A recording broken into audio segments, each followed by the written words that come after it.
Mark 16:17. And these signs will accompany those who believe. In my name they will drive out demons. Do you believe in demons? They will speak in new tongues. They will pick up snakes with their hands. And if they drink any deadly poison, it will not harm them.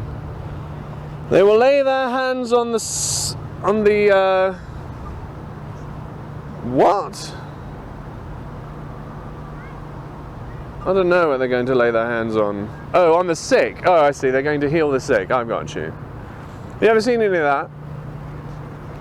You ever seen anyone drink poison in the name of Jesus and be alright? You ever see anyone pick up a snake in the name of Jesus? The reason that you haven't is because this shit was added centuries later. Mark did not write this. Someone else did. Probably Saint Justin the Martyr in the 3rd century. Mark, the evangelist, did not write this. He ended his book at the tomb.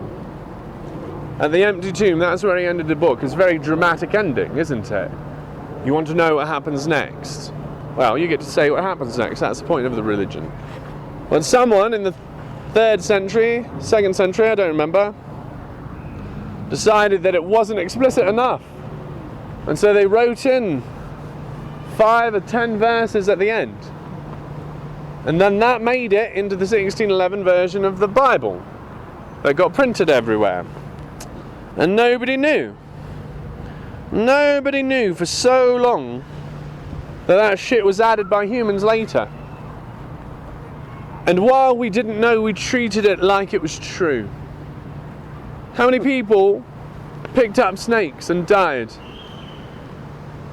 How many people drank poison and died? Because these words were there. The answer is not 0. That's what the answer should be. No one died because of this mistake. But that, of course, isn't the answer. The answer is someone died because of this choice that a human made. Not none. And then we haven't taken it out yet. In the same way that we've not yet stopped calling the American Indians Indians, we haven't taken the shit that we know is false out of the Bible. Because it's just too fucking hard at this point. You can't get anyone to agree about it. You can prove that this was added 2nd, 3rd century, but no one will do anything about it. It's the same thing with miles in this country. Miles are a really stupid measurement. Do you know how many feet there are on a mile? Yeah, me neither, because I don't give a shit. Do you know how many meters there are on a kilometer? 1,000. See how easy that is?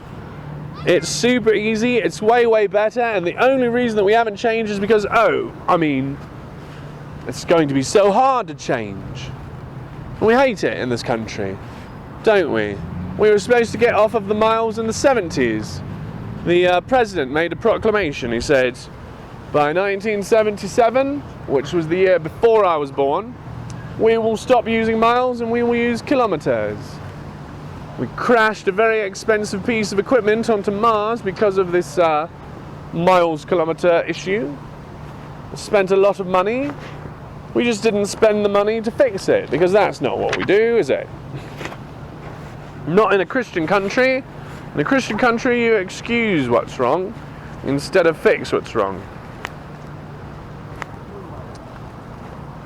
Here's a little poem here to keep the mood light so that I don't keep criticising your backwards and blood-soaked religion. I know that often hurts feelings, so I'll try to keep it light. With a song. I've got to take a little time to think things over. I better read between the lines in case I need it when I'm older. Now this mountain I must climb feels like the world upon my shoulders. Through the clouds I see love shine. It keeps me warm as life grows colder. In my life there's been heartache and pain, And I don't know if I can face it again.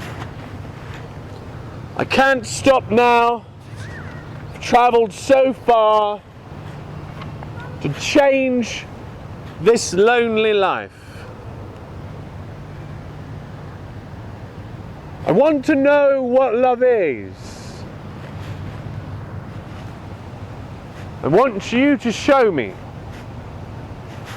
I want to feel what love is.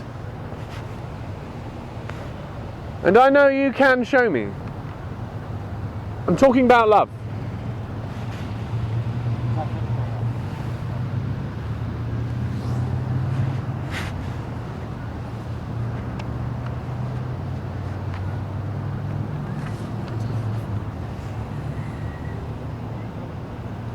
Is your God an absent father? Because an absent father is not a good father. It's just a technical father. Does your religion infantilize you? Does it treat you like a kid? Does it tell you to be a kid? Does it never let you grow up? Is it based on hearsay? Things that are not admissible in court? Second-hand accounts? Does it use indoctrination or propaganda? Did it use the tools of the liar? Does it demonize all other religions? Does it call itself the one true way? There won't be a one true way if we're all starting in different places. Do loving parents manipulate their children? Or do they trust them? Do they educate them and trust them? Would a loving parent call genocide loving? Would a real father excuse the genocide of the Amalekites? Why does God require worship? What else in this world requires worship besides God? What in this world needs worship? Do you need to be worshipped to achieve what you want in this life? Does Donald Trump need to be worshipped? Nothing on this planet needs to be worshipped. So if you are a worshipper, puts you in a quandary. What's worthy of your worship? You are. You're worthy of your own worship. Your family is. You can worship your family if you like.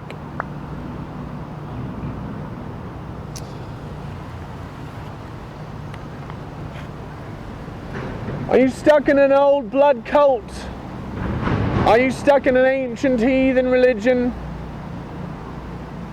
Were you born into a pagan cult, a blood cult of Jesus Christ?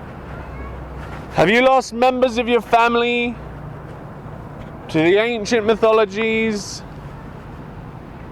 Mediterranean mythologies that perpetuate themselves even to this day? I can help. A flying spaghetti monster can cure you of the cognitive dissonance inflicted upon you by your old and ancient and pagan cult. Do you worship the blood of the Christ? Because if you worship blood, you're a member of a blood cult. I can help you quit. I know that it is very addictive to be a member of a blood cult, for I myself was a member of Jesus Christ's ancient blood cult until just about a year ago. I prayed to my perfect brother, Jesus Christ. I prayed to my Father through my perfect brother, Jesus Christ. Even though it can be shown that he was imperfect, I pretended he was, as if he was the way into heaven. As if anyone else can get you to heaven except for yourself. Not really sure why Jesus Christ tried to perpetuate the greatest lie ever, that one human can save another. You've got to save yourself, friends. You've got to wake yourself up. There is only here, there is only now, there is only the flying spaghetti monster. The Church of the Flying Spaghetti Monster can cure you of any old and ancient and pagan cults you may have drifting around in your head. Pastafarianism can help you shed the cognitive dissonance built into your mind by the ancient blood cult of Jesus Christ. You may be able to see the violence in the world today. You may be able to see the Mujahideen army standing up and not be able to see the other army as well because it's you. The Christians, the Crusaders are the other army, and you are mobilizing for a war. Please stand down. We do not want a war with the Muslims because they're crazy. They worship a crazy blood god of violence. And only another crazy blood god would sink to his level. And that's exactly what we have in the Old Testament. We have a God that is perfectly willing to fight, sacrifice his children in the name of protecting his imaginary honor. Please, stand down the Christian army. Please do not bring this country into a war that we cannot win. When two imaginary gods fight, nobody wins.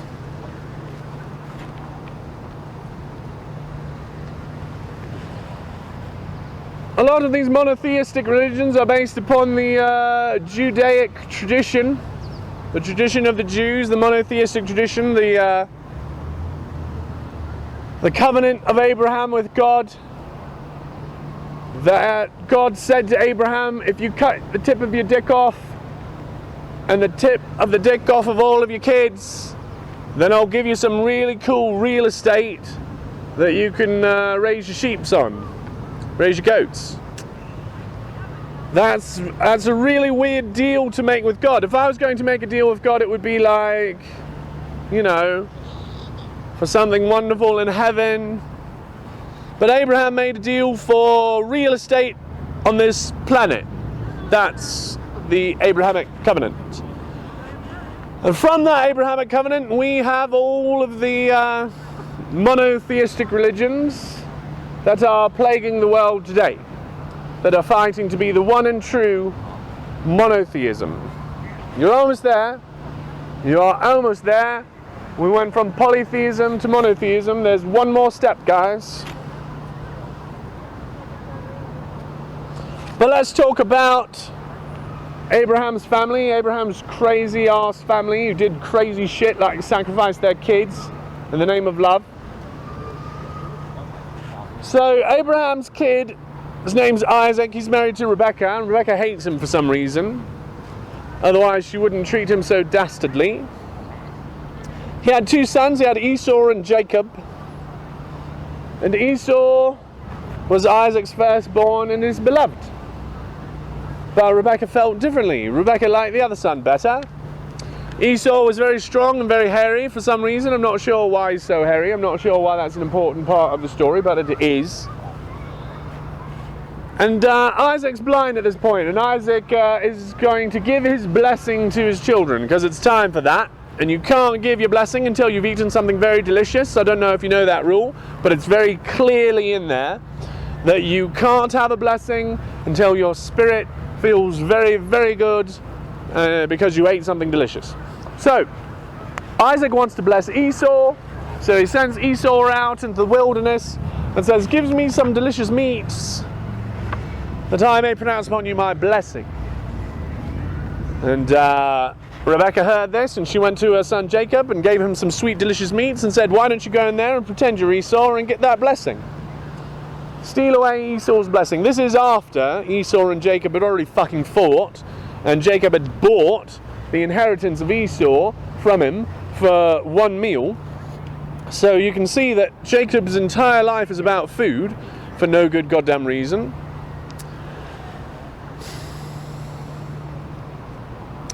So Rebecca and Jacob conspire against Esau, and they dress Jacob up, they conspire against Isaac, I guess.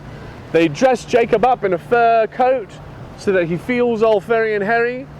And they go into Isaac and say, all right, here's Esau, here's the meat, give him your blessing. And Isaac is fooled. And Isaac does. Isaac, who, by the way, is the prophet of God. This is the guy that was sacrificed almost, right? Remember Isaac? That same fucking guy. When he's older, he's blind and an idiot because he's tricked by Rebecca. He doesn't know which kid. He doesn't even can tell his kids apart. It's crazy. So he does. He blesses Jacob with Esau's blessing. Jacob steals it, and here it is. You can find it in Genesis 27:29. It's real, it's there. Read your fucking scriptures. If you still believe them, read them. Read the book of Genesis. Read the book of Genesis and believe that shit. Here's what he said. Let people serve thee, and nations bow down to thee. Be Lord over thy brethren, and let the mother's sons bow down to thee. Let thy mother's sons bow down to thee. Cursed be everyone that curses thee, and blessed be he that blesses thee. So, that was meant for Esau. Isaac was very excited about the sweet meats he just ate, and he pronounced his blessing upon his son Jacob, meaning it for Esau, and it's binding. The blessings of God, that's binding. If you trick someone into giving you the blessing of somebody else, well, you've tricked God. So Rebecca and Jacob conspired against God and they won against the prophet Isaac. That's crazy. And what did they win? Well, they won the servitude of Esau's kids forever. Isn't that nice? So if you're ever wondering why on earth everyone needs to serve Jacob's kids, it's because he stole it. So go ahead and serve your master the thief. It's a lot like in Oklahoma, where we talk about the Sooners and how great they were, but then if you go back, they were the bad guys. It's kind of weird to that the bad guys are the people writing the story and the people getting their names. It's kind of bizarre. So then, later, so Jacob and Rebecca, they leave, and Esau comes back with those delicious meats and says, okay, I'm ready for my blessing.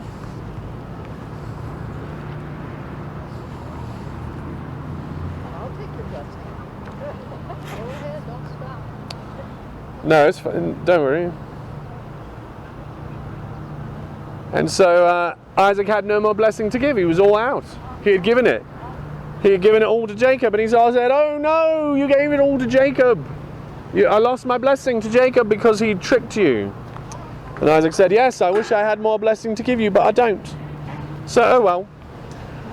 So he did not put his hands on Esau's head and tell him that the blessing that he gave to Jacob is actually his and that God would not allow such a fucking piece of trickery to thwart his plans. Instead, they both lamented that forever and ever and ever, the children of Esau must be servants forever to the children of Jacob. Well, that's bullshit. If you're a child of Esau, you don't have to have anything to do with the fucking children of Jacob. Fuck them. They don't own you. Fucking, obviously this is fiction, it's bullshit.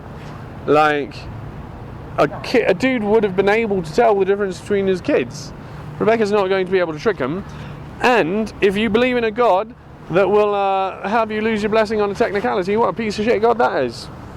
And that's the Old Testament blessing switcheroo. That's the God of the Old Testament. Crazy motherfucker that doesn't make any sense whatsoever. Fuck that guy. Stop worshipping him.